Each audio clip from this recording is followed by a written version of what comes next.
Welcome back to another transfer tips video and podcast. This time out of Game Week 3, and there's a lot of transfer activity going on, so price changes are just happening constantly, and we've already got some of the most popular options going up in price. I'll be discussing some of them in today's video. Drop a like if you enjoy the content, and also subscribe to the channel as we're looking to get to 30,000 subscribers and also more goals across all social media platforms. But as usual, I'll go for 11 players to buy, hold, sell and skip, and we're going to start off with the players I'd recommend in your FPL teams.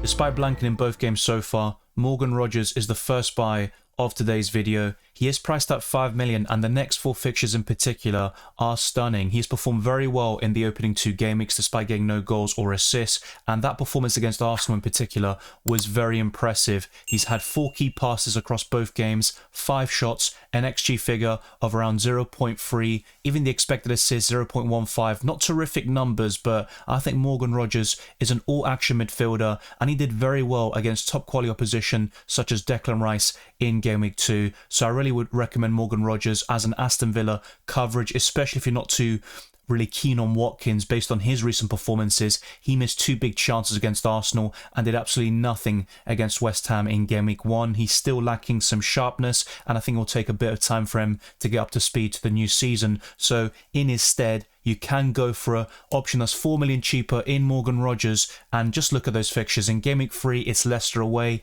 then Everton and Wolves back-to-back at home, and Ipswich Town away in game week 6. And Aston Villa still have good fixtures beyond that up until game week 8. So definitely keep an eye out for Morgan Rogers. He is still being transferred in by a lot of FPL managers despite the lack of returns, and I think they're imminent and could happen as soon as game week 3, in my opinion.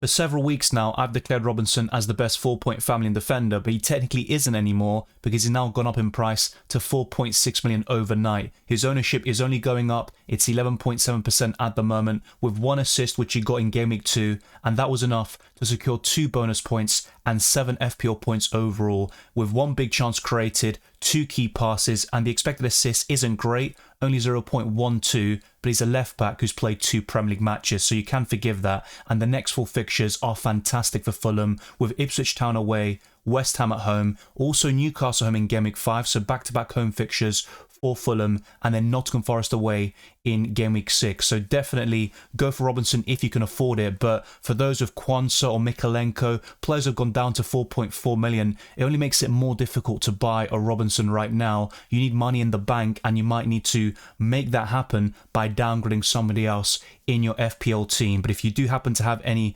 money in the bank, go for Robinson as one of your defenders who can start most game weeks, particularly over the next 4, even after the international break, which happens after game week 3. So Robinson is one of the best defenders in FPL right now, and in the grand scheme of things, he won't be in the top 5 highest scoring defenders, but for his price, I think he offers tremendous value at left back.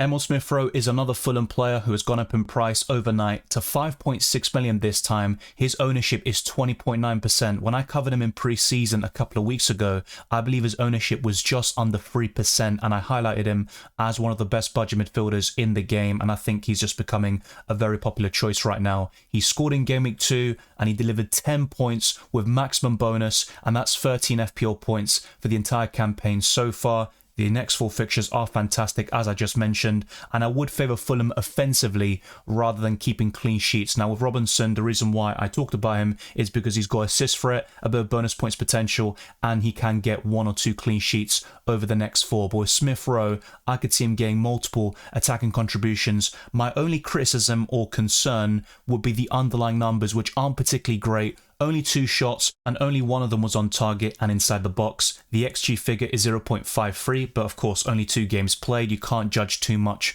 based on these underlying numbers, but they can give you a slight hint of what's to come throughout the entire Premier League season. He's had 1 big chance, he got that goal, 10 points, and that's the most important thing with those upcoming fixtures. And Smith-Rowe would be your 4th or 5th midfielder in your setup, so I'd highly recommend Smith-Rowe if you are looking in the market for a cheap midfielder. But if I had to pick between him and Rodgers, I might give the edge to Rodgers based on the next 4 fixtures for Aston Villa, and he was very impressive in the first 2 game weeks. Eze is the 5th most transferred up player at the time of this recording, with over 300,000 managers getting rid of him, and I think Crystal Palace losing the first 2 games has definitely rung a few alarm bells. People are looking to sell Henderson and Munoz, Eze, Mateta. I can understand that, but I think Eze is still the best Crystal Palace asset and one of the best midfielders you can buy at 7 million or below. His ownership has now gone down to 28.6%. No goals or assists, despite having 12 shots, 4 of which were on target, 6 shots inside the box. The XG is 0.89. 4 key passes and 1 big chance. Some terrific underlying numbers, and those that went for Eze in Game Week 1 will know he was very unlucky because that goal from the free kick should have stood, and he was very lively in that match. But sometimes he is being a bit too selfish, hence the 12 shots so far, but that is good for an FPL asset, and I think it will result in FPL returns imminently. The next 4 fixtures don't look great in terms of the FDR on the official FPL website. Chelsea away, they just won 6-3, but I could see them conceding chances and a few goals to Crystal Palace. Leicester at home is a terrific fixture in Game Week 4. Not to mention Man United, which isn't too shabby for Crystal Palace over the years. They've got a decent record against the Red Devils. And then Everton away, who have looked woeful defensively in the last 2 game weeks. So my advice is to hold Eze. I don't see many better at his price or below. I can understand if you want to go to Smith Rowe or maybe Rodgers and then use that money to upgrade your defence or forward line, but I think holding Eze is in your best interest to get FPL points. Ollie Watkins has been sold by the masses, 260,000 transfers out. Look at the next 4 fixtures and what Watkins has done in the past, especially last season. He is 9 million at the moment, but for how much longer, I could not really tell you. I think he'll go down in price by the end of the Game Week 3 deadline. His ownership has actually gone down below 30% for the first time this summer. No goals or assists, 2 big chances, both of which came against Arsenal. He was completely anonymous against West Ham as well. 4 FPL points, very disappointing stuff, but everyone is gravitating towards Rodgers instead of Watkins, and that makes sense because you save a lot of money that way, and there are better performing forwards at the moment. But if you have Ollie Watkins, do not sell him. I think it makes no sense to do that whatsoever. He also started last season quite slowly. He didn't score until Game Week 5, and the rest is history. He ended up being the highest scoring forward in FPL, even over Erling Haaland, and right up there amongst all players in the game. He might not reach those same standards this season, particularly with the assists, but with the next 4 fixtures in mind and even up until Game Week 8, do not sell Ollie Watkins. I think you'll regret it. You could make a case for Duran starting, and maybe in Game Week 3 that's a possibility, but in the long run, holding Ollie Watkins will guarantee you FPL points, especially in terms of goals. It's a close battle between Isak and Solanke for the most transferred out player in Game Week 3, and at the moment Isak is second, and maybe Solanke's injury situation is the only reason why he's above Isak in that pecking order. Isak remains at 8.5 million and his ownership is still very high at 53.8%, with 1 assist in Game Week 1, despite Newcastle going down to 10 men against Southampton. He was a bit anonymous in Game Week 2 against Bournemouth. 5 shots inside the box though, with 7 FPL points, and the underlying numbers are fairly decent all round. Only 1 shot on target though, the XG is 0.26, but 1 big chance created and 2 key passes, and I would not recommend selling Isak in Game Week 3. I know Tottenham looked very impressive against Everton, but Newcastle is a completely different kettle of fish, and Everton have been terrible at the beginning of this season. Newcastle have also scored 10 goals in the last 2 home meetings against Tottenham, and Isak has done really well in the recent fixtures, so don't sell Isak in Game Week 3. If you want to sell the Swedish striker, maybe do so around Game Week 6, but I wouldn't do it against Tottenham. Even Wolves away looks very enticing after their performance against Chelsea over the weekend, and then Fulham away could be decent for Newcastle as well. They got a victory at Craven Cottage last season. So to summarise, Isak is a very popular option still with high ownership, but he's been transferred out in droves, and I don't think that's a wise idea against Tottenham at home. Joachim Andersen started for Crystal Palace against Brentford in that 2-1 defeat, but he has since transferred to Fulham. He was in the stadium for that fixture against Leicester City, and I think he'll start in Game Week 3 against Ipswich Town away, and he'll start alongside Bassi, with Diop dropping to the bench. His ownership is still fairly high at 15.8%, but it has gone down massively over the last few weeks. No goals or assists. He is a centre-back, of course. 1 shot and 1 shot on target, 0 FPL points. It doesn't look great so far, but don't sell Joachim Andersen because I think he'll start week in, week out for Fulham. Do I think there are better alternatives elsewhere? Potentially, like Robinson, but amongst 4-point family and defenders, no one outscored Joachim Andersen last season, and it was a surprise to see him priced so low, considering the fact that Mitchell, who scored an identical number of points, is priced at 5 million. But Joachim Andersen remains a good option. Don't sell him because I think there are other fires to put out in your FPL squads. He might not be the best 4-point family defender as things stand, but that could certainly change over the next couple of weeks. In last week's edition of the Transfer Tips, I talked about skipping Nkunku and waiting to see how many minutes he got against Wolves, and unfortunately he came on towards the very end of that match, and during midweek in the Europa Conference League he was also subbed off before 60 minutes, identical to the situation in Gameweek 1 against Manchester City. So Nkunku is a no-go right now. I would skip him. If you do have the Frenchman, I'd also consider selling him. He has gone down in price overnight to 6.4 million and his ownership is dropping dramatically. It's currently at 12%. No goals or assists for the season, 64 minutes played in the Premier League with just 2 FPL points. Those 1-pointers are very frustrating. I still think he can become a good 6.4 to 6.5 million option towards the end of the season and perhaps in a few weeks' time. But right now, it's just not worth going for the Frenchman. There are so many players at Chelsea's disposal, particularly in the winger positions, as an attacking midfielder, and of course up front. So I think Nkunku is a sell, and I wouldn't go for any Chelsea player with the exception of Cole Palmer. Dominic Solanke is currently flagged due to an injury sustained in Gameweek 1 against Leicester City. He might be available for Gameweek 3 and he undoubtedly will be available after the international break against Arsenal at home, but the next 2 fixtures are terrible. He's an injury doubt. You've got alternatives at a similar price. Even Mateta, who hasn't done it just yet this season, but I think you'll get a few returns over the next few weeks. Not to mention you've got the likes of Ollie Watkins, who I believe will come good.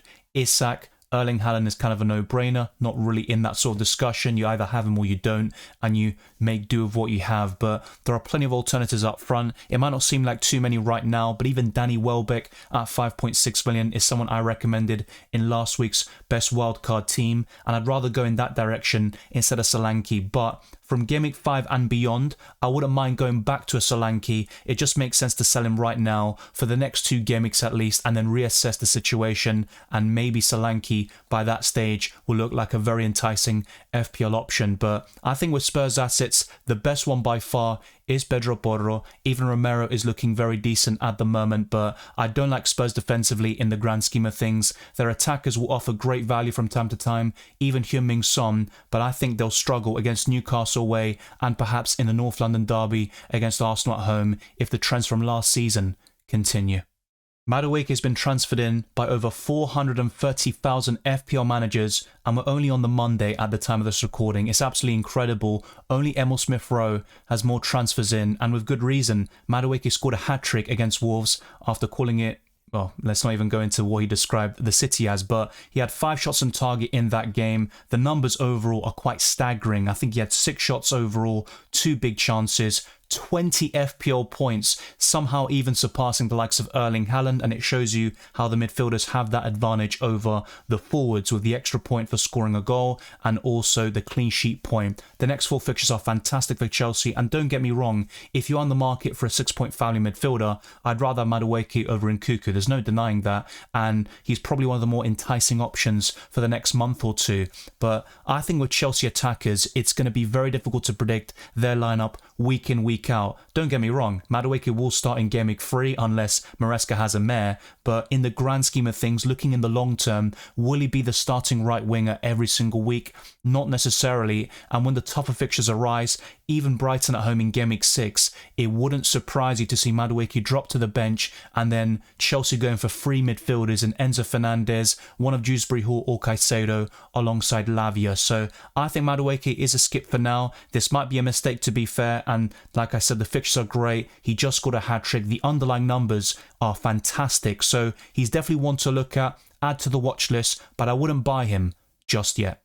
The 11th and final player is Christian Romero, who has been transferred in by so many FPL managers, almost 200,000, but I don't think it's worth buying him when he's got Newcastle away and Arsenal at home. I mentioned it earlier and plenty of times over the last couple of weeks. Spurs' record at St James's Park is terrible recently, and they've lost the last 2 home meetings against the Gunners, so I don't think Romero is a buy right now. Maybe in Game Week 5, and I think Borro is still a level above him because of the assist threat and bonus points potential, but there's no doubt that Romero is incredible in terms of goal scoring for a centre-back. He scored 5 times last season, he was already on the score sheet in Game Week 2 against Everton, and look how many big chances he has, by the way. He's a centre-back. 2 big chances, 1 big chance created. I mean, these are ridiculous numbers for a centre-back, and I could see him being the highest scoring defender in FPL this season in terms of pure goals. Not FPL points though. I think he'll be quite a level down there. Maybe in the top 10, that is a possibility, but it all depends on how many clean sheets Spurs manage to keep. 4 shots inside the box, 2 shots on target, 4 shots overall, an XG figure of 0.62. These are incredible numbers, even 1 chance created. Christian Romero is definitely one to look at in a few weeks' time, but it's all about timing. The next 2 fixtures are terrible. I think Spurs will concede in both games. They might even concede a buckload of goals. So don't buy Christian Romero right now. The same goes for Pedro Porro. If you've got the Spaniard or even the Argentine, you could make a case of holding, benching him against Newcastle or Arsenal, and then starting them again against Brentford. But don't buy them right now.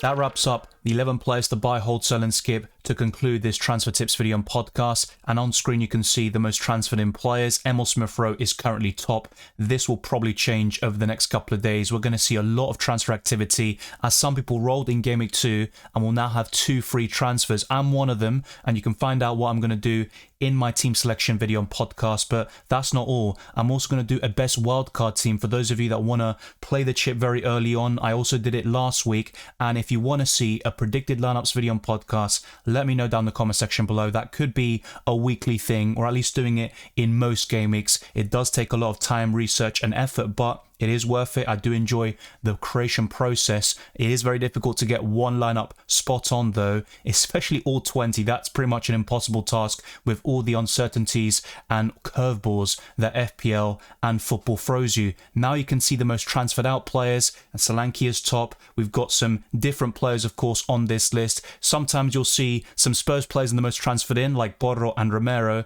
and then you see Solanke here in the most transferred out. But it all makes sense in the grand scheme of things. But remember, timing is very important. Don't chase last week's points because Everton at home is very difficult and very different to Newcastle away and Arsenal at home. Thank you very much for watching this video and listening to this podcast. If you enjoyed it or found it useful, then be sure to smash the like button and subscribe for new. Let's get this video to the 200 likes and let's keep on pushing towards new goals like 35 subscribers. Follow me on Twitter and Instagram, DylanRCM, and check all the other links in the description below for my Patreon and the championships, the Discord server, FPL League, Draft Town, and also Spotify. Leave a 5-star review on my podcast. It goes a long way to support my channel. I wish you all the best of luck for Game Week 3 and the rest of the season, and I'll see you next time.